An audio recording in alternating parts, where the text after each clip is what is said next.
All right. Hello. 16 came out today. Hello, everybody. Hello. Hello. What is going on, y'all? First and foremost, I want to thank everybody for coming out to our J Tips Saucony lunch party. Party, lunch mixer, whatever you want to call it, lunch Q&A. But J Tips is like part of the Kicking It family now. Like, he's a homie. In case y'all haven't checked out our podcast, y'all check that out. He came down a few months ago. A lot has changed in his life. But we had him as a guest on the podcast. I had a really dope interview with him there. You know what I'm saying? That's when we started building that relationship. And it's cool because the level he is on his career, he's a super genuine dude. Like, I literally didn't have no contacts to him, no connect. I just DM'd him and was like, yo, you should come down to our podcast. And to my surprise, he replied and was like, all right. So, yeah, that happened. And, just over the time, been a supporter of his brand, everything he got going on, all the amazing things he's doing. Luckily enough, we are able to carry Saucony and, J Tips decide who get what and what goes where. And, we was lucky enough to be on that to-do list to get the shoe. For sure. So we figured what better time, to have another Q&A. This is audience participation. You know what I'm saying? Love seeing the Savior, the J Tips hats in the audience. Yeah. You know what I'm saying? The J Tips shoes that people done got from us or other places in the past. That's dope. Appreciate y'all coming out to support. But get y'all questions ready now. So, you know what I'm saying? Later on in the interview, we'll have an opportunity where y'all can come up, ask some stuff. Don't be shy. I don't know if anything off limits, he'll tell you. But we good to go. We good to go. Cool. Well, again, appreciate y'all. In case y'all don't know, I'm Dr. Greg Grovey. And everybody know who this is. I don't have to. My name is J Tips. I'm from the Bronx, New York. I'm happy to be here. Shout out to you. Shout out to the team. Many of you may look at me as you know me now, like a creator, a shoe designer, but I'm from humble beginnings. I'm from trying to figure it out. I'm from camping out on shoe lines. I'm from coming out here every year for South by Southwest. So to be out here now and, I think I have found a Kicking It family. Like, this is something I fought to happen. And, as much as you may see my shoes online and people discussing them, I only get one release date, and today is the day my shoes go out globally, and I'm here with you. So, we here. Yeah,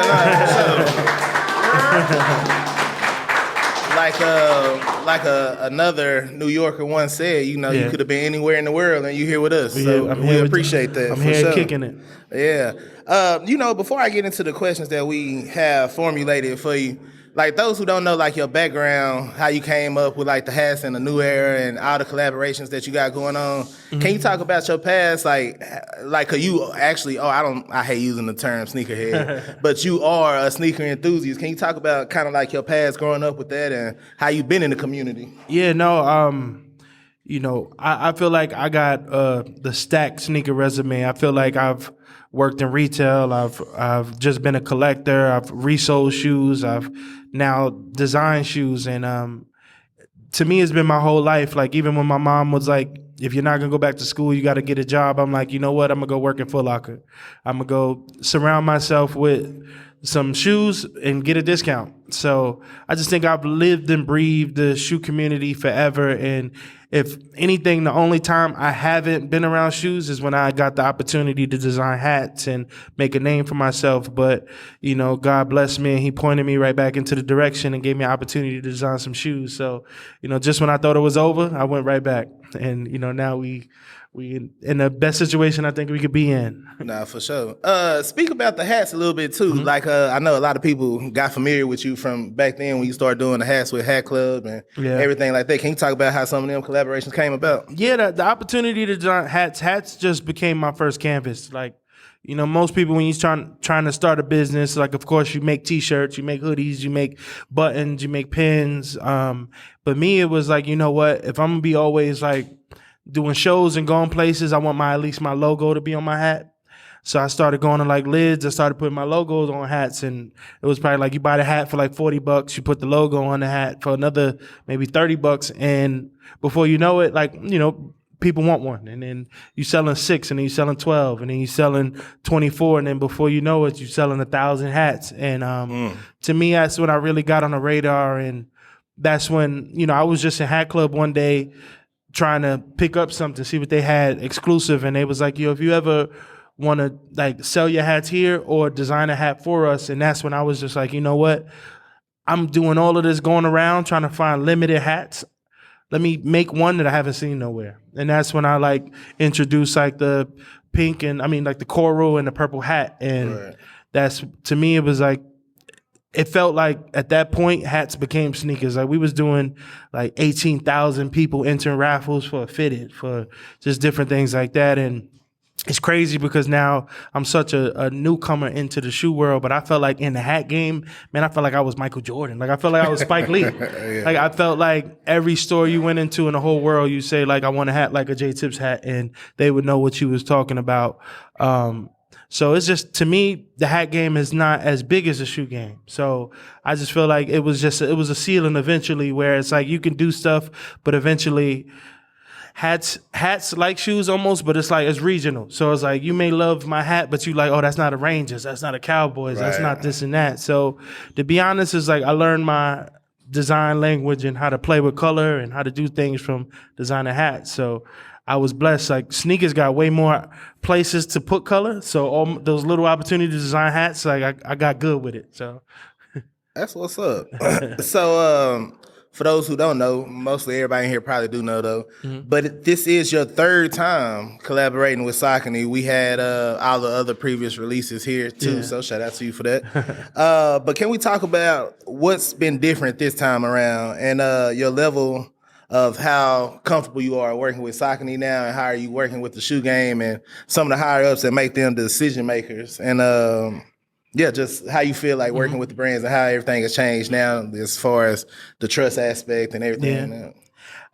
I think what's different now is people seeing me do it. Like people seeing like, you know, what it translate, you know, like kind of how like a rapper or something has like a sophomore slump, or like even like an athlete, like you get that big contract and then like your next season is not as good. And I think the one thing I talk to and I discuss with Saucony a lot is the gift and the curse. Like me getting all the notoriety, me winning design awards and the shoe of the year conversations and complex con stuff. Like it opened the door for now every single thing I work on for people to feel like, is this the best shoe of the year? Is it better than these Jordans? Is it better than these Dunks? So it's like everything that I design now, people compare on a high level. So if anything, what's different now is people are paying attention and I'm under a magnifying glass. Like, you know, I'm pretty sure even with the first shoes, people was like, oh, these are Sauconys? Yeah. People buying Sauconys? Yeah. And now people are discussing like whether it's the best shoe of the year. So I think that I came with it on these, and I think if there was ever an opportunity to show, do I deserve the opportunity that Saucony keeps giving me with designing more shoes? It's the shoe that got the most quality, the most features, the most detail, and the most widely available one. And you still seeing it not affect whether people want it or not. They fans of the brand, they fans of me, and they want to support the movement. Right. Nah, that's amazing. Hopefully Saucony take note. And, you know, I like to keep everything exclusive, so it's cool. And, you know, you can say, like, the shoe is really exclusive. But at the same time, I do want to see the shoe more widely available and more people having the opportunity to get it. Or they could just give us way more and then we can feed the streets, you know what I'm saying? Either way. But as you elevate your portfolio of silhouettes that you worked on with Saucony, what part of the process has been the most difficult? I think the most difficult part of the process is just being able, I feel like each time it's like, after this project is over, you got to start again. So you got to prove to them and you got to tell, like nothing really is carried over in the fact of why people should respect you or why you can just walk in the building and do anything. Right. So maybe the most difficult part is like getting your ideas across and trying to make them understand why you want to do certain things, like why you want to go on a 6-city tour in a week and why you want to, the amount of pairs you want to drop on your site and how you want to do certain things. Like just trying to convince them each time. But that's why it's important for me to, you know, keep selling out and keep seeing people wear the shoes and the content creators and the influencers and the resale, like people may not feel like, but it all matters. It all happens and it all comes together in a conversation of why you get another opportunity. And it's just, that's probably the most difficult thing. To each time you got to justify the work. Like nothing's carried over. Like the game plan got to be tight every year. Like you, and it's just like sports. Like you don't walk into a championship. You got to work hard each year to get it. All right. Man, speaking of sports, this is off my sheet, but how did you feel when you saw a girl with your shoes on in the Olympics? Oh, that was crazy. Did you know about that, or it was just like... No, I didn't know about it. I found out that day that she was signed to Saucony, but it was up to her what shoe she was going to wear, and she decided to wear mine. And to me, I think that means a lot because it was the first ever time breakdancing was in the Olympics. I know y'all seen all the memes. Yeah. But it was with Ray Gun. But you know, just for the first time breakdancing and being in the Olympics, me being from the Bronx where it originated, and somebody's participating in a shoe designed by somebody from the Bronx, like that's some good storytelling right there. Yeah, that was awesome. I was excited to see. I got so excited to see it. Like I made the shoe, like just to see that representation out there, man. Yeah. Especially like you say in a sport like breakdancing. Like I think that was a cool nod to you. Like I know sometimes and I go off topic a lot, but I know sometimes you probably have some surreal moments because I think it's one thing to see, and I mean we're on a lower level right now, like you worldwide, you know what I'm saying, but. It's like, no, you got to accept that. You know, you got to get your flowers while you're here. You know what I'm saying? But it's just like, it's one thing if like you make some colorways of a hat and it's like, yeah, people like the colors, but when you take the branding off and it's like, all right, I'm not depending on any team. I'm riding with like my logo. Like this is who I am. Like my man got a Savior hat on. That got to be a different feeling. Like, and I feel like even how you came with the Kicking It shirt on, like I feel different every time I see somebody wearing the Kicking It logo. You know, it's just like a surreal experience that they supporting you, like they supporting you as a person and not just a Yankees hat or you know a team hat, like he was saying. To me, it's standing on your own belief. Like you know, I've made a name for myself designing Yankee hats, and you see, it feels like you said. I get goosebumps. I see my own brand hat. I see hats I've designed for other companies. I see Yankee hats. I see this. I did a collab with. That's a Hat Club collab. That's an Urban Outfitters collab. That's my thing. Like so, it's amazing for me to see myself in different spaces and different mediums because you know how it is. It's business. So each thing is stress, new levels, new devils. But at the end of the day, I've always told myself, when you bet on yourself, you know, you get the biggest reward. And I think that's why the opportunity with Saucony and even making my own hat right now meant the most to me because if I win this way, I win big. No, for like, sure. You know, even if people look at it like it's the road least traveled and it's not a SB or it's not a Jordan, it's something, I win with Saucony and I'm Virgil level. Like, you know what I'm saying? Sure. And if I win with another company, if I win with Jordan, I'm just on the roster. You know what I'm saying? Yeah. No, I think people got to respect it. Like you say, it's a low road less traveled, but I mean, the work is definitely there. Yeah. Like I've seen plenty of comments that say like, man, damn, J-Tips got me wearing Saucony. Like, you know, and it's different. Like we laugh about it in here because we done had, for lack of better terms, like, the hood customer who is like, they don't care about nothing but Nike and Jordan. You can have a fire shoe on the wall. They be like, man, I like this. What is this? That's Saucony. Oh, nah. Y'all got these J's that came out today? Yeah, we got them too. Yeah. But it's like, your shoe is like changing the game on that. Yeah. People coming in, it's just like, yeah, well, that's the J-Tips collab. Even if they might not be familiar with your brand, instantly we tell them about it. It's like, yeah, man, he J-Tips, he from New York, did XYZ, blah, blah, blah. They like, oh, cool, yeah, I get this. Like, so that's cool to see people like you having a hand in them expanding their palette of brands. Like, you know, 'cause some people are so loyal to Nike and Jordan, now they opening it up. Man, I think that the partnership with me and Saucony, and I think even the partnership with a few other creatives, it came at the right time. I think that the shoe game is tired. I think I'm speaking from one of you guys now. Like, how many Jordan 1s can I have in my collection? How many 4s? How many 5s, 6s, 7s? Like, sometimes they retroing and I didn't even wear the last pair yet. Yeah. Like, you know what I'm saying? So I think to people, if you love shoes and you study shoes and you invested in it, like, you got to also want to, after a while, you buying shoes for comfort. You buying shoes for necessity. You buying shoes for a reason. You buying shoes for occasion. Like, so it's... What's the occasion? Nah. We had the occasion is we here we're kicking it. Yeah. But I just think that eventually you wanted to feel that same excitement that I know personally I felt growing up in high school and you walk into the school and everybody knew you got a new pair of shoes on because it was a big deal and everybody's talking about it.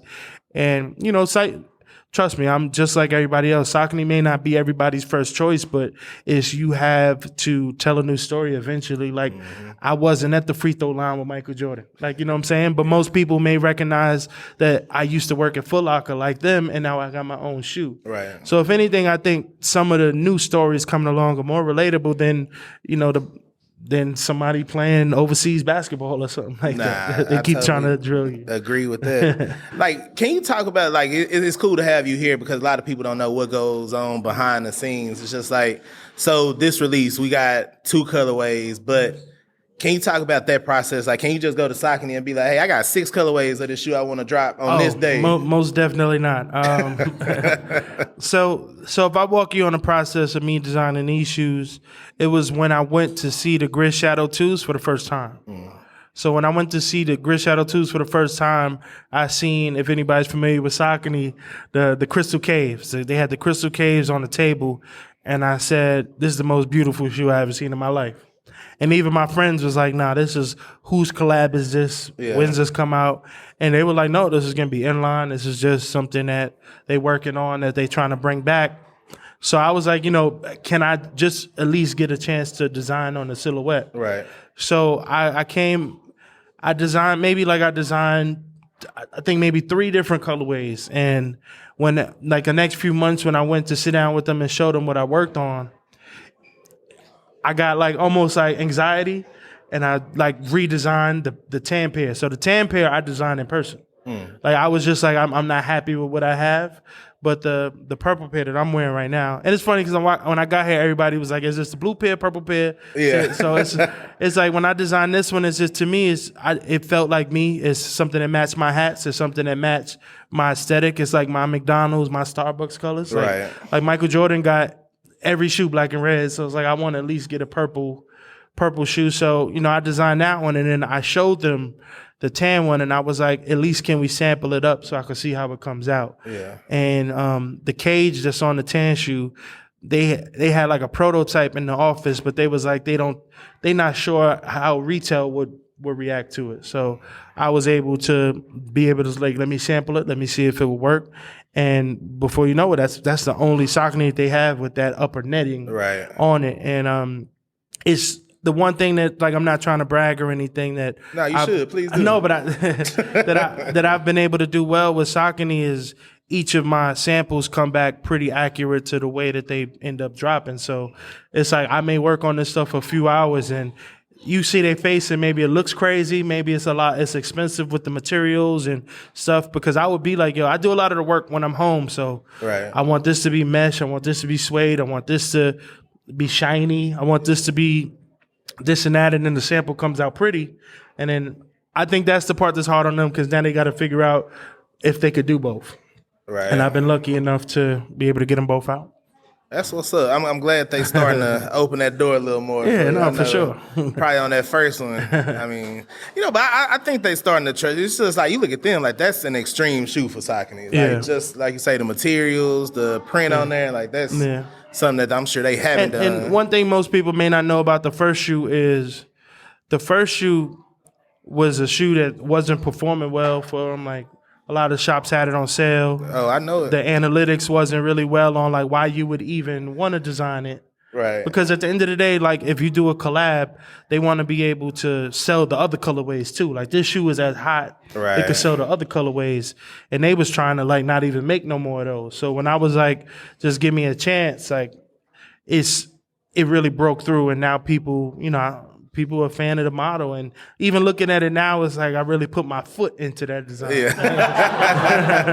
that's a good shoe. Yeah, for sure. With working with Saucony, like, we know, like, we see the Savior hats, we see the Savior apparel.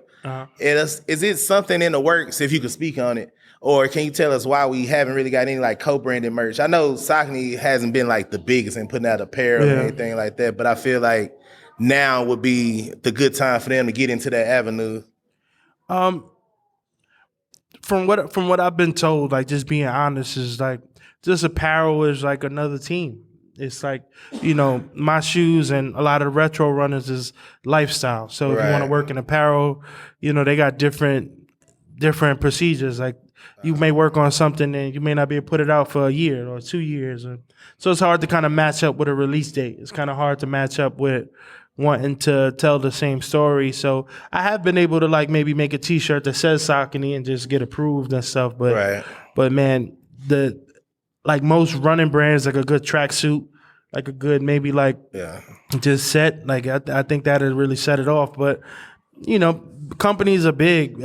Some people believe in you. Some people think it's just like that's cool. That's just a splash in the water. So, Right. So hopefully, eventually they kick the door open on that apparel. Yeah, nah. If if not, we can always do Savior kicking it apparel, and we can just You can run it. yeah, we cool with the units and everything. We'll make it happen. But recently on the My First Kicks podcast, you discussed the importance of still being active in the culture and how it makes you relatable. Do you ever see a time in the future where you'll be too big of a personality or entity to still be in the mix and relatable to the everyday sneaker enthusiast? I feel like it's a part of the job to kind of stay involved, stay connected, because you got to remember your why. Like you got to remember why you waking up and why you doing it. Like if the people you selling stuff to got to remember why you selling it, why they still collecting it, why they spend their hard-earned money, you got to still remember what made you love this game.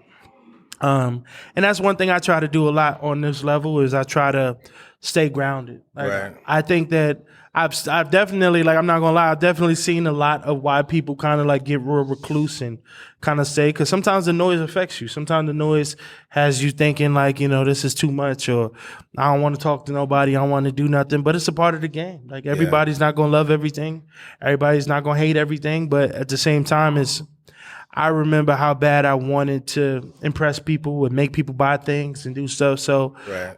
I try not to take advantage of the moment, like seeing everybody's face and being able to answer questions, sign boxes. That really was my dream come true. Nice. So at the end of the day, it's like I always tell people, I'm not a designer that got an opportunity. I'm a sneaker person that got an opportunity. So I think I'm just addicted to being able to just stay connected into this game, because this game is all I know. That's what's up. So you hit on that. How do you deal with like and I'm gonna say hate or the haters just because the internet is a wild place. Yeah. Like you know what I'm saying?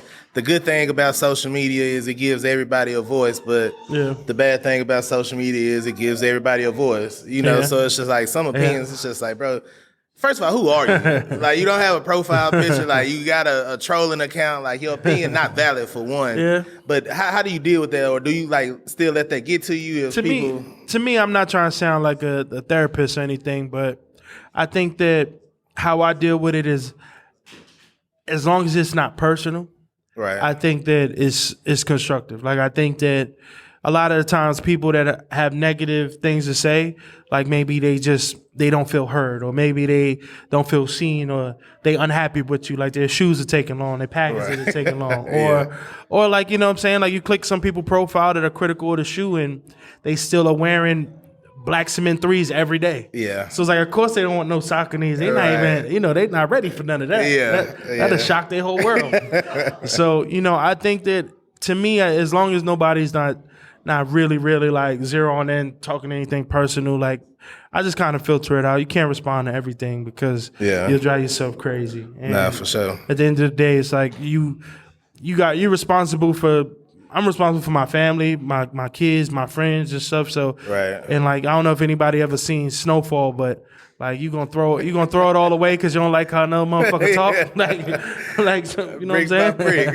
Yeah. So nah, that's for sure. That's real though. Yeah. And I mean, it's. I'm sure it hits a little different because it's something you made, and so we see it all the time. It's just like you can't keep everybody happy. Yeah. Even with how we release shoes, it's just like we do a raffle. You got 1,000 people saying y'all should do first come first serve. We do first come first serve. Y'all should do a raffle. Yeah. It's like all right, cool, but it's people management, man. And when you manage people for a living and stuff, like you learn quick. It's like it ain't no way to be everybody's friend. Like it ain't no way. Like, you know what I'm saying? So you just figure it out. Yeah, nah, for sure. So we saw some sneak peeks. It's becoming tradition almost for you to drop, some new fire in Paris and get the internet buzzing with that.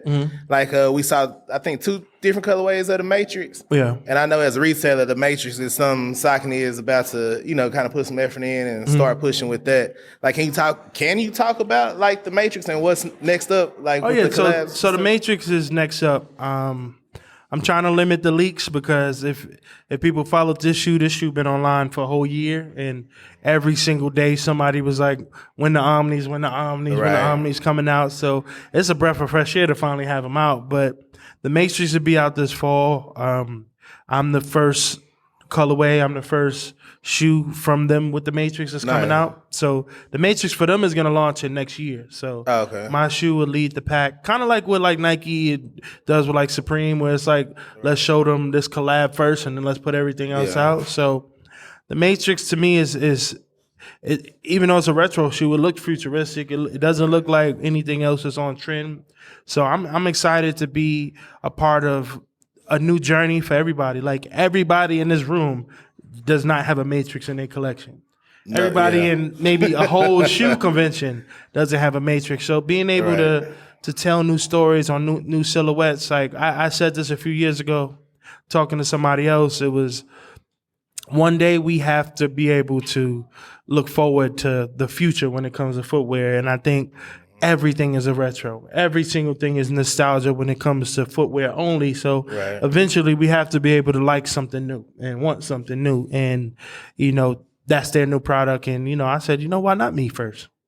That's true. Which, or you might not be able to, which colorway you dropping first? Yeah, so to me, it's just like you're going to try to put them out at the same time. Oh, okay, nice. Okay. That's give people a financial option. Yeah. Start stacking early. So we talked about, maybe you talked about it somewhere else, but I'm going to say you talked about it on the Kicking the Social Hour podcast. With the Grid Shadow 2, the What's the Occasion, you had a third colorway that didn't make it. So with the to-do list, is it one that didn't make it? Oh, no. Surprisingly, those are the 2 that I designed. The only difference is the mesh. We did 2 different samples at the same time, and the mesh on each was a little bit lighter. Okay. So it's like I just wanted it to be a little bit more vibrant. I wanted it to not feel as dull.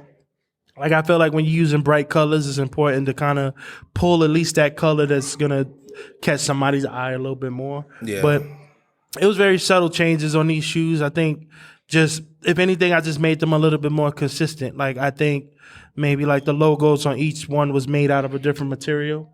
So I just told them, just match that up, make that line up, and we should be good to go, locked and loaded.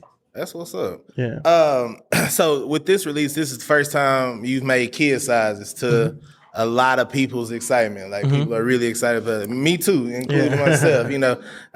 So got some excitement in the audience. And I know you're a father as well. Like, did your kids play any thoughts to be like, what, I'm gonna drop some kids shoes, or it was just something like the people been wanting, I'm gonna go ahead and give it to them? 100%. Like me and anybody else with young children, like, I drop my kids off to school every day, and you see kids wearing retro 12s and 95s and 97s and Timberlands and stuff. And like, if there were ever any claim that we in a simulation, I'm like, that was the same footwear when I was a kid. All right. So when I got the opportunity to design shoes, the first thing I said was like, can I make some kid colorways? Yeah. Can I make something? And it was a no at first, just because Saucony, technically, the kids program is like a different company.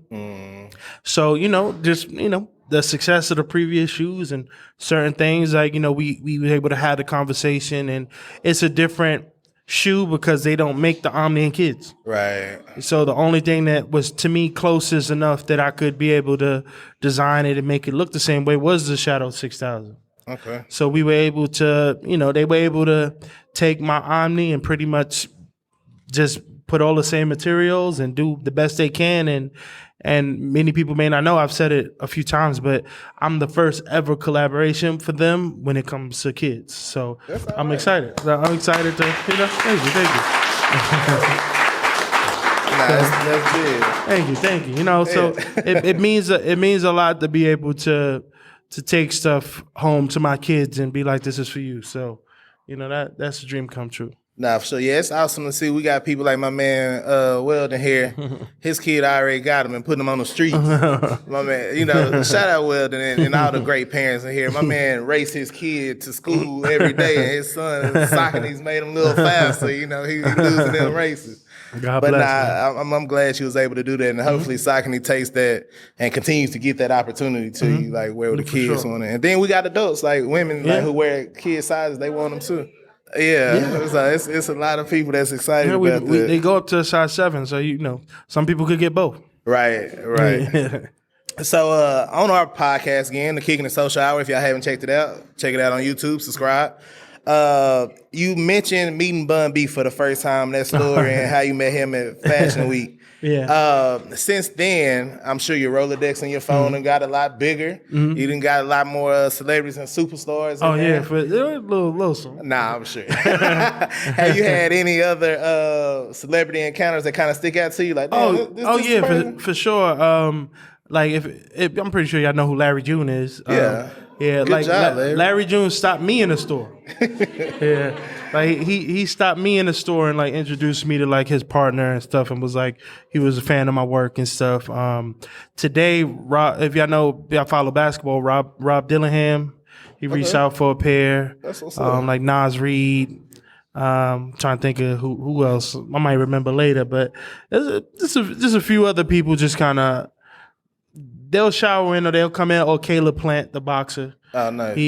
He reached out for a pair. He wore it like to like his press release for his previous fight. So they sprinkle in and out every so often. But to me, I do this stuff for you guys. Like, in all honesty, I think the celebrity stuff is cool, but they love shoes just like everybody else. So I don't think that I'm like their favorite person in the world. It's like I just got something hot. Like, you know what I'm saying? So they just want it. But to me, I think the person that supports you all the time is the person that matters to me the most. Right. You know what I'm saying? Nah, that's dope. We definitely appreciate everything you done brought to the culture and looking forward to everything you'll bring in the future. It's I can only imagine, like, I'm gonna say when, because I think the opportunity will present itself. It's just on you to take it. When you start working with other brands, the amount of people that's gonna hit you up. I'm sure some people like can't hit you up now because it's just like, I'm a Nike athlete or I'm a. But I kind of feel that. Like sometimes those people show love in the likes.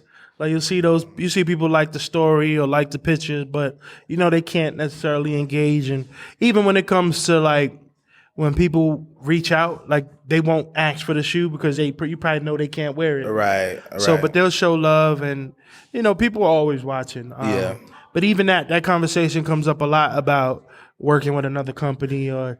Would you see yourself doing stuff? And to me, is the same way I viewed the Saucony stuff. Is all I wanted was an opportunity. I felt like anytime I've got an opportunity, I've been able to prove that I earned it through the hard work. Like, nothing was really handed to me. I just kept working and kept figuring out unique perspectives and different design elements and stuff that just continue to help me do a good job. So to be honest, like, if New Balance hit my phone or Nike hit my phone or something, like all I'm going to do is I'm going to give the same effort that I've been giving, and that's to do the best job I can do. And I'm pretty sure that, the streets will let me know. Yeah. Nah, you'll get there, man. Sun Tzu, the author of The Laws of 48 Power, says opportunities are executed, they're multiplied. So, you've been executing, so they're going to come. And just so the people will know, I'm pretty sure I know the answer because I asked you before. And it's a Good Friday for us. Let the people know, if Nike were to hit you up right now and be like, you could work on any model, what model you picking? The 95. Ah, man, you let me down. Oh, the Air Force? What, the Air Force? Oh, the Air Force? Oh, no. Oh, yeah. It's funny. I said to somebody the other day the 95, but it'll be the Air Force one of the 95. I just think that I'll get busy on that. My fault. If it was a parlay in here, you lost some money. I know you lost. Let's up a parlay. Nah, man, but I appreciate that. That's all the questions we got. I definitely want to, have some time for the audience to ask you some questions. So I want to leave this time available.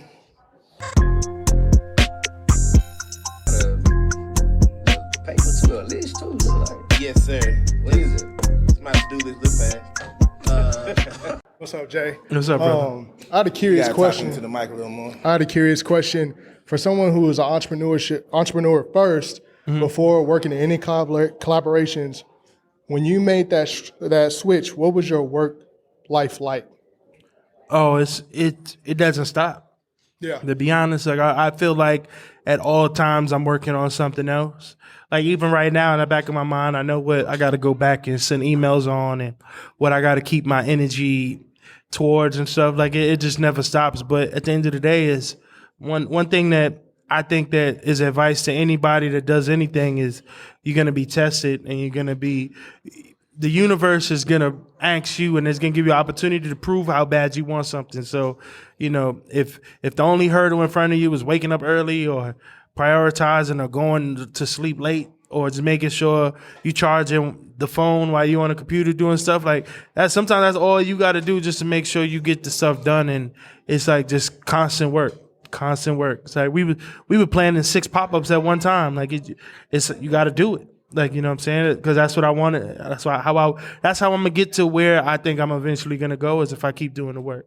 So, but it's also being the entrepreneur that I was for so many years. It showed me that I'm only gonna eat if I work for every meal. So it's if you decide you want to take a day off, then you can't live the way you want to live. Like so, I just continue to put that same ethic into these collaborations and stuff because they not gonna sell if I don't put my all into it. People not gonna want it if it looked like I finished this in 2 minutes. Like, you know what I'm saying? So you just gotta put your all in everything. For real. It sounds remedial and it sounds basic, but it's probably the best advice that you could have is to just put your all in everything you got going on. For sure. Yeah. Love, No doubt. Hey man, as a fitted guy, man, I read somewhere where you said that you feel like you're more in your bag with the hats. Mm-hmm. So man, what's the process like? I just think the hats are easy to turn around. I think when you're working on shoes, like I'm probably worked on this last summer. So just to be here now with you, like I'm remembering stories. I'm remembering process. Where like the hats, it's like I could shoot out 7, 8 at the same time, and you could see which ones people like, which ones they didn't like, and maybe flip that around and change that and do this. And it's just a little bit more landing room for you to be able to design on hats. But it's also like it's a good test to do bigger projects. Like, all right, if everybody keeps responding to this colorway, maybe I should drop a hoodie, maybe I should do stuff like that. But the hats I just think I've designed so many that it just feels second nature to me. Like even with some of the new stuff I've designed, like it just kind of feels like at least I know that I'm still a forward thinker. Like as long as I can be a forward thinker and doing stuff I haven't seen people do before, then why not? Just keep going forward. And I think it translates into other aspects of my life. So I think I could get in the bag a little bit better when it comes to the hats. Appreciate that, man. No doubt. Yes, sir. That's what's up. I just got one question, Jay. Yeah. Are you hiring? Oh yeah. No, I'm definitely hiring. I'll take some information before we leave. Even if it's going to the bodega to get you a chopped cheese or whatever, bro. I got you. No, we trying to figure out some structure in this business to keep it growing, man. So definitely, I appreciate it. We had it, and like I tell people all the time. Yeah. What you really want in life sometimes is that close, and it's just a conversation away, but you got to be ready for that conversation. So, we can have it, but, you got to be ready for it. Understood. Now you ready? Appreciate it. No doubt. That's big right there. Yeah, Jay-Z says he makes the Yankees cap more famous than a Yankee can. And I'm kind of curious, how do you handle the weight of arguably making Saucony more famous around to sneakerhead, sneaker culture? Because for me, I wasn't a Saucony head, and then your shoe came out. It was like, oh, and it opened my eyes to other general releases in Saucony. So how do you handle that weight? To be honest, that's something I deal with a lot because I guess it's like managing people, like being the boss, being like a manager of others. You got to make everybody on the team feel important. So to me, it's like, sometimes our article is ripping Saucony apart, saying this all y'all got is J-tips. Oh, this is the only thing people want. But to me, it's important to reinforce to them that I'm doing this because of you guys. Like, you know what I'm saying? Like you guys were the people that gave me the opportunity. And it's also when we work on stuff, I only know so much. So it's people on their team that's bringing out materials and showing me different patterns and telling me how my idea can be better. And also, like, when I walk in saying I want to throw a carnival and I want to do this and I want to go to 20 places, they hone it in and they tell me like what really makes sense. So even though I may be the one that gets a lot of the praise, I'm not doing it alone. So, it's important for me to stay grounded too, because I think it's easy to get big headed, but you also got to remember that I do need them to keep growing. So I'm not bigger than them. That we're doing this together. We're a team. Yeah. Man, I got to give you your flowers again, bro. Like, but because of your humility and how of a genuine person you are, like, we didn't have conversations. We text each other late at night, early in the morning. Like, just like this morning, you text me early this morning. It was like today. To me, I was just like, man, this is crazy. My boy just sold thousands of shoes online, but he's still like them. Like, what? Like, we finna get it today. Like, that was a good feeling. Like, to understand that you still excited about all the wins and connecting with the people like that. That's big, man. Because everything matters, man. And I think one thing that they told me from the beginning is retail matters too. Like, of course, you could do your drop online and people see that sold out and they get excited, but being able to connect with your community and other communities and stuff like that, that's how you keep it going, and that's how you build longevity. That's how people get connected with you. That's how people keep spending their money too. right?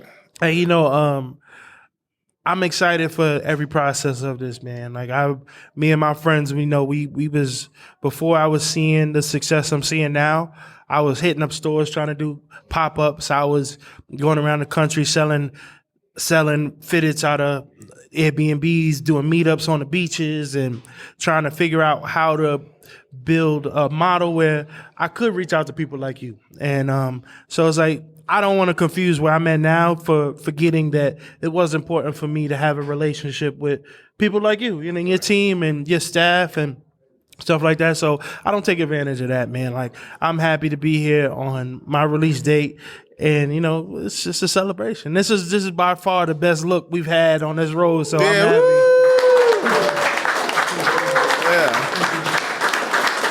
Yeah. That's what's up. Nah, I'm glad you said that because we were thinking it, but but shout out to everybody. Got an ice sculpture in here, man. Let them know, man. This ain't no play. Hey Jay, so you talked about sneakers kind of being tired and like not wearing retros anymore and stuff like that. Mm-hmm. Have you talked to any other like creators about coming to Saucony? Oh, about coming to Saucony? Yeah. No, I've had conversations with people who are just like, like, what's up? Like, I would love to make a shoe too. Like, I know West Side Gun is a big fan of Saucony. Yeah. Like, even if you listen to $1 Million Worth of Game with Wallow, that he's a big fan of Saucony. We've talked about how it happens, what's the process, because everybody wants a shoe. Everybody wants to get in the game, but it takes a lot of work. It takes a lot of different things. I know, like, even like Conceited, the battle rapper, like we speak a lot, and he's just like, yo, bro, you make this shit look fly, because it's like we're kind of only taught to collect. Yeah. So like when you see somebody from your community like be able to kind of hit that Nike ID button and then blow this all up and everybody's just going crazy, it's like, wait, I think I could do that too. And I think that's one thing that our community is kind of lagging, is the people that kind of show you that you could do it too. Like, I could design and I could own a store and I could make a clothing brand and I could do something more than just buying the most expensive shoe off StockX. You know what I'm saying? So I just think that I've spoke to creators about wanting to work with Saucony, and then a lot of creators have spoke to me and it was like, yo, like, this is how I'm doing it over here at Jordan. This is how I'm doing it at New Balance. This is how I'm doing it at Under Armour. So if you ever need any advice or you need stuff like this, just so the culture stays pure, because we all got in good situations and we making this work, then it's important to stay in touch. So I think on that side of the business, there is a lot of conversation on how to keep things pure and how to keep things exciting for the future, for sure. Yeah. Appreciate it. No doubt. Do you get that a lot? Like, people coming up like, man, I want to make a shoe, and not really knowing how the process works. I know on the lower level like us, people come in and tell or recommend stuff we should do all the time. Be like, man, them J-Tip soda, y'all should have had 200 pairs. Yeah, we should have, bro, but it don't work like that. Like, you know. But that's the one thing about making clothes in general, man. Like if you listen to everybody, it'll go crazy. Everybody thinks you should have made more, should have made less. Right. Should have, man. I used to work in a sneaker store, so everybody wished this shoe had a little bit of that color they need to match their jacket in it. So I just think that it's just kind of the way it goes on every side. Like even me, that's one of my biggest critiques. People like the shoe's too bright, or how could I wear this? You want to know what shoe you could wear? The other colors they got. Right. So it's like, I know you wish my shoe was a little bit more muted, but they got a bunch of muted colors ways that you know you could stop in the kicking in the cop. Like, Yeah, you know what I'm for saying? sure. Dan, you got to cut that. That's wherever Dan is. That's going to be a drop. It's stopping the kicking in the cop. Nah, cool. For sure. Anybody else got any questions before we? Yes, ma'am. If you were to give this chapter that you have with Saucony right now, like a title, what would you give it and why? I think if I could give this chapter a title, it would be "Remember Who Fronted." Mm-hmm. I just think that what I'm doing with Saucony is sweeping the industry by storm because nobody could have predicted it. Nobody knew who I was. And I think that makes you wonder who else could do this, who else can think and put collabs together and stuff, and why are brands only collaborating with the biggest musician in the world and not people who are good thinkers. But it's also, I was in a lot of rooms. I've met with Clarks, I've met with New Balance, I've met with Jordan Brand and Nike, I've met with Asics, I've met with a few other people that told me they could maybe start a conversation, but Saucony's the one that said, let's make some shoes. So all the praise, all the awards, all the recognition, all the top 10 lists, all the critiques and stuff, they deserve it because they sacrifice time with me. And it's also me. It's like I told people I could have did this from the beginning, even with hats. Like I felt like I should have signed a hat deal. I felt like I was making a lot of money for a lot of companies, but it was like project after project after project. It was never any longevity. So to me, I'm heavy on the Remember Who Fronted because now it's up and I think the price is different. Right. Nah, for sure. Yeah, for sure. To me, my why is my kids. I think that whenever I'm kind of trying to figure out what's the reason for me to keep pushing it to this level and sacrificing this sweat equity on everything that I do, like packaging these shoes and packaging these hats and taking these meetings every day. It's like, it's to take care of my kids forever, to be able to not just stop at 18, but to be able to provide a life for them that they can enjoy and they can set them up for greatness and whatever they would like to be and give them a platform. So I just think whenever things get too tough on me or just I get overwhelmed, I just remember, like, would I be able to even explain this excuse to them? Like, would I be able to tell them I was tired or this is too much or 3 shoes is enough, I could just do something else? They wouldn't understand that. So I think every day is just me being a father for real. Like, not to sound cheesy, but just me being able to know that I want to be their superhero that's my why in all situations. Nice. Thank you. Thank you. Yeah, right. Thank you. Thank you so much. Thank you. What's up, family? You said your why and purpose was for your family, but what is your purpose, say, creatively? Is it to push the Savior and the Saucony brand further, or do you have like aspirations to be like the creative director for one of these major brands or anything like that? Like, what is your future aspirations like with your brand and I guess with perhaps working with another major brand? Well, to me, I think my goal is to definitely be some kind of creative director over like a big company that I've idolized my whole life. Like, I wasn't always into designing clothes, but I knew I loved shoes. So I wanted to, my goal is to definitely live into a world where I'm able to design on a high level, like the highest level. But I do think my purpose is to inspire others. And I think that I don't think that I'm the end of the road for creatives. I think I'm just the door that shows other people that they can do stuff. So I think that I tell people all the time, I don't think that Saucony I don't think I changed Saucony. I think it's the person after me. I think it's the person that comes into the doors and says, look what J Tips did. I want to do it like this, that continues to do stuff. And I just think that all of us being a piece in somebody else's story, to me, I think that's how the world's supposed to work.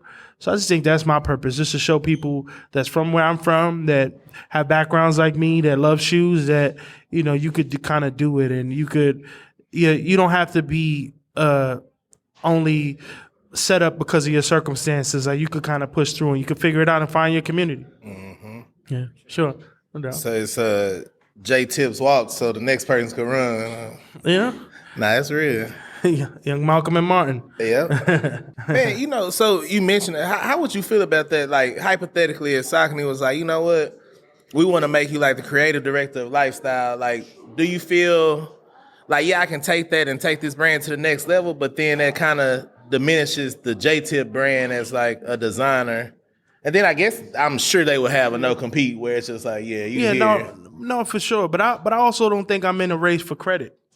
I think that's one thing that always stands out with me personally is I could design some stuff and it not be on the same level as like maybe my collaborations and stuff. Right. And I'll be happy with just the practice, being able to keep it going. Like, this stuff is only going to release at Kicking It. This stuff is only going to release here. I think that I love shoes just like everybody else in this room. That's why we here together. And especially with the Omni, it's like, man, I think I got enough energy to design 10 pair of those. But it's like, you know, I think that I just want, and I feel like all these brands need more of us in these rooms.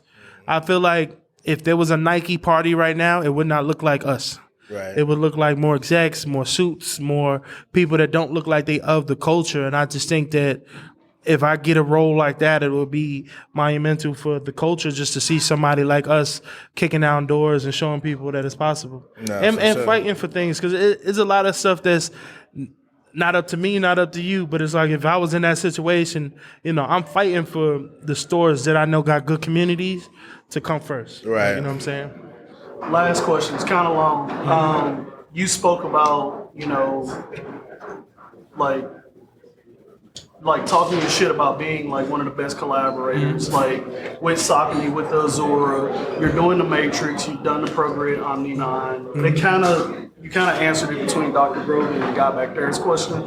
But would you potentially go back and do the OG jazz? Like, would there be potential for you to design one of those? Because that is kind of like their that's their shoe. To me personally, I know it's a business, so it's like you kind of like, if anybody ever seen the show Entourage, like it's like, you know, it's one for you, it's one for them. Like, it's one for you, it's one for them. But to me, is one of the biggest things that I said to them, and this me walking into the room as just a guy that design hats and with no design background, I told them I only would like to work on shoes that I would wear. And I just personally think that where I was when the opportunity came to design a shoe, I just didn't think I would wear it. And I just think I wouldn't want to sell y'all anything I wouldn't wear, because why would y'all wear it? So, you know, maybe they asked me to design stuff for a different consumer. But at the end of the day, that's one thing that I think anybody that has a clothing brand has. Is like, eventually you got to design for a demographic and not just yourself. So, you know, if the opportunity, maybe I'll revisit it and think about it. But I don't think I just don't think I would wear the shoe. Like, I'm just like the rest of y'all. I come from wearing Jordans and Air Maxes and stuff. Like, I just probably wouldn't wear that model. But hopefully I didn't offend you if that's your favorite shoe. No. I just asked because it's the staple, and it's not that great.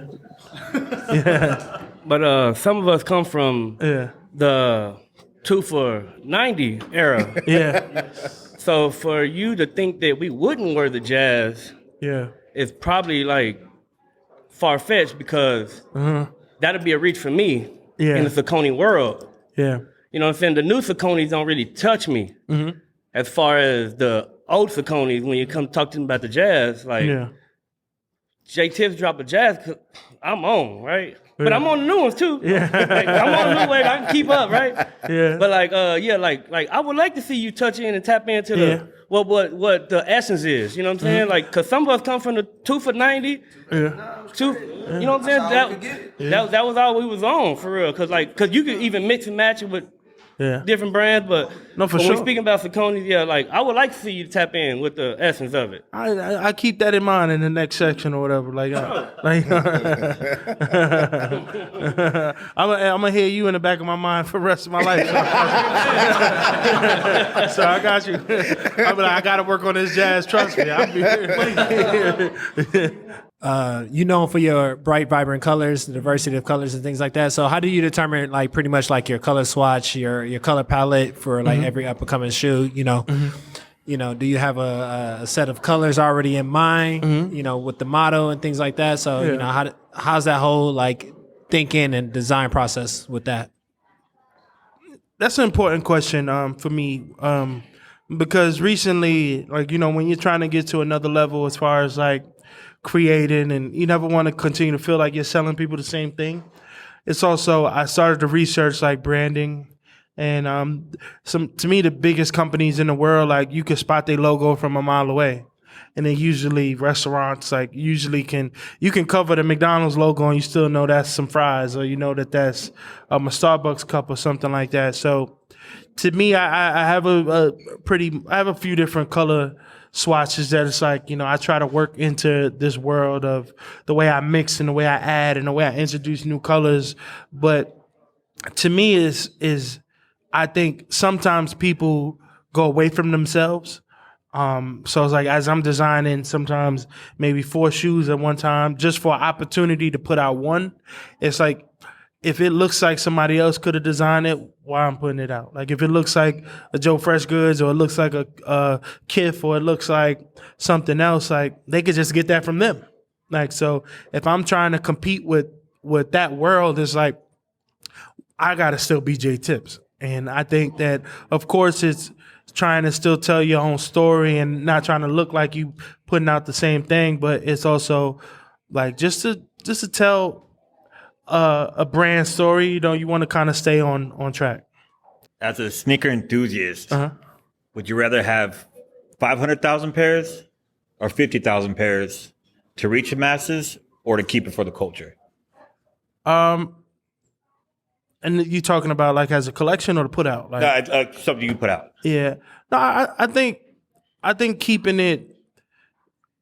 I think that's still something where I'm learning with Saucony. Like this by far is the biggest drop. Probably they've done collaboration, and to me, it got to be a sweet medium. It has to be a science behind why you put stuff out. Like if the shoes sold out in 5 minutes, we didn't do something right.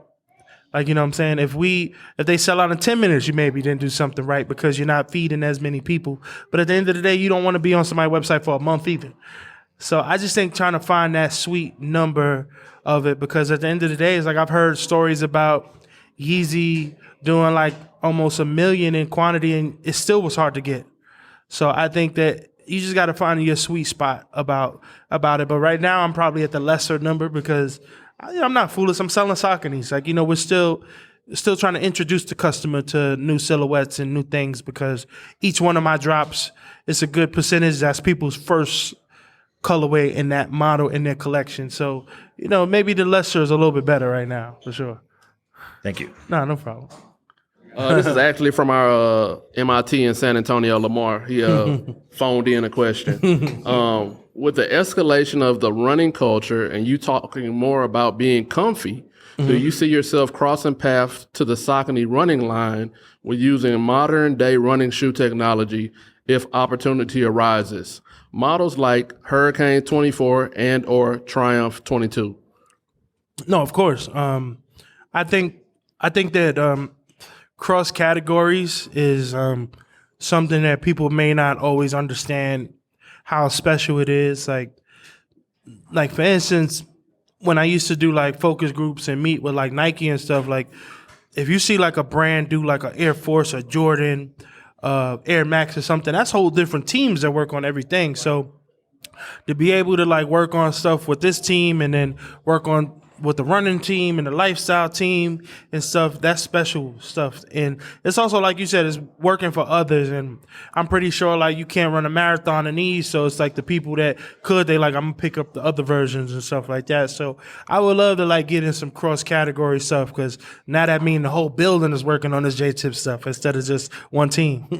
LA 28, J-Tip's technical running Saucony. You heard it here first. Let's get it. First they're kicking it. All right. What's up, family? Hey, man. So I'm curious, you were talking about numbers on shoes and stuff. I'm curious, expanding on that, online releases. I know it's a big issue today. It was kind of an issue last night, whatever. Yeah. Can you, I don't know how much you can, not necessarily today, but in general, like I feel like people don't understand with online, everyone's not ever going to be happy. And sometimes more people are going to be unhappy than happy. And especially in the last few years with onlines, bots and stuff. Yeah. What are your thoughts on that? To me, it takes people that care. Like it takes people that like the research and the numbers and stuff. Like it can only come from somebody who really gives a shit. Like, you know, you have to care about those conversion numbers and stuff like that when it comes to is the right amount of people having it. Like even I guess I use Equal. I'm not sure if people in here is a fan of Equal, but even that, like they told me the conversion of like my Equal raffle was better than anybody else's, just because I knew exactly how many pairs people would want. So it's like I had like pretty much 50% of the people that entered my raffle got the shoe. Where like a Travis Scott or something, maybe like 12, 11, 10, 15% with the odds a little better. So it's like, to me, it's not about always trying to blow it up and make the most money, but it's the procedure has to be as important as the product. I spoke about this on another interview recently, and it's like, if you're not doing things right, then that is why a reseller is going to end up with 100 pairs. And if a store doesn't care about like the assets and doing events and doing parties and stuff, that's when the community is not able to get it and sending invoices and participating on social media and stuff. That's when a vulture is really going to attack the whole thing, and somebody really wants it not going to be able to get it or feed in markets. Like, I'll be transparent with y'all. It's Saucony, you know, they were like, oh, you're going to Austin? I'm not sure there's a community out there, but there's a community out here. Yep, shout out our community. You know what I'm saying? So I think that, you know, I'm definitely, even if it be in my shoe, I'm still a small part of the process when it comes to the way things get released, when it goes to stores and stuff. But, you know, just keep trying to make sure everything is fair. Because at the end of the day, when you turn off a customer, they just go to another brand. So it's like you want to keep people on board for as long as you can. Cool. Hopefully you got a pair, man. Hopefully you guys are on the set. J-Tips, man, we definitely appreciate you coming out again. Like I say, super humble, super genuine dude, and we appreciate that. Like in this industry, it's kind of rare sometimes, you know. Yeah, I see people tapping wrists and stuff, so we might got to get y'all shoes soon. Yeah, that's what they're here for. But I don't know where Sierra is at the moment.